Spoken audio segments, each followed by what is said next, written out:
பெரும் எதிர்பார்ப்பு கிடையில Thala Ajith குமாரோட good bad ugly திரைப்படம் நேற்று வேர்ல்டு வைடாக ரிலீஸ் ஆச்சு. ஸோ தமிழ்நாடு முழுவதும் பார்த்தீங்கன்னா இந்த படத்துக்கு ரசிகர்கள் மத்தியில் நல்ல வரவேற்பு கிடச்சிது. ஒரு விஷயம் சொல்லணும்னா இந்த படம் வந்து கிட்டத்தட்ட அஜித் ரசிகர்களை மட்டும் வந்து குஷிப்படுத்துறதுக்காக எடுக்கப்பட்ட ஒரு திரைப்படம். அதுக்கு காரணம் என்னென்னு கேட்டால் ஃபேன் பாய்ன்னு சொல்லப்படுற ஆர்த்திக் ரவிச்சந்திரனோட ஒரு மேஜிக்னு சொல்லலாம். ஏன்னா இந்த படம் வந்து ஜென்ரல் ஆடியன்ஸுக்கு வந்து ஒரு ஒன் டைம் வாட்சபிள் மூவியாக இருந்தாலும் கூட அஜித் ரசிகர்களுக்கு இது ரிப்பீட்டட் மூட் மூவி தான் சொல்லலாம். ஏன்னா அந்தளவுக்கு வந்து பார்த்திங்கன்னா ஒரு மாசான ஒரு எலிமெண்ட்ஸ் வச்சு இந்த படத்தை எடுத்து கொடுத்துருக்காரு இயக்குனர். சரி, இந்த படம் எங்கே பார்த்தாலும் எல்லா தேட்டர்லேயும் ஹவுஸ்ஃபுல் ஷோஸாக போயிட்டுருக்கு. ஒருவேளை இந்த படம் தமிழ்நாடோட டே 1 கலெக்ஷனில் பீஸ்ட் படத்தை கிராஸ் பண்ணுமா அப்படின்னு சொல்லிட்டு எல்லாம் அவரோட எதிர்பார்த்துட்டு இருந்தாங்க.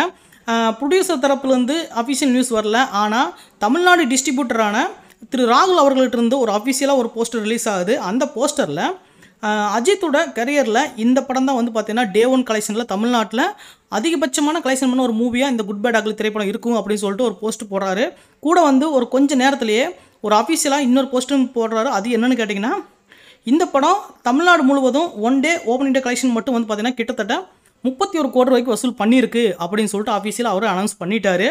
ஸோ இது வந்து எப்படியாவது பீஸ்ட் படத்தோட கலெக்ஷனை பிரேக் பண்ண எல்லாம் எதிர்பார்த்தாங்க. ஆனால் ஒருவேளை பீஸ்ட் படத்துக்கு கொடுத்த மாதிரி காலையில் 4 மணி ஷோ வந்து வச்சுருந்தாங்கன்னா இந்த படத்தோட கலெக்ஷன் கண்டிப்பாக பீஸ்ட் படத்தை பிரேக் பண்ணியிருக்கும். ஆனால் வந்து தமிழ்நாடு அரசோட அதிகபட்சமான கட்டுப்பாடால் தான் 9 AM ஷோ வந்து இப்போ அலோவ் பண்ணிக்கிட்டு இருக்காங்க. ஸோ மொத்தத்தில் வந்து இன்னி வரைக்கும் பீஸ்ட் படம் பிரேக்கப்பில் தான் இருந்துக்கிட்டு இருக்கு.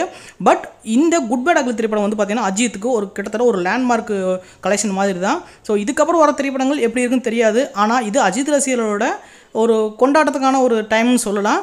ஸோ இந்த வீடியோ பிடிச்சிருந்தா மறக்காமல் லைக் பண்ணுங்கள், கமெண்ட் பண்ணுங்கள், ஷேர் பண்ணுங்கள். மறக்காமல் என்னோட சேனல் சப்ஸ்கிரைப் பண்ணிக்கோங்க. தேங்க்யூ.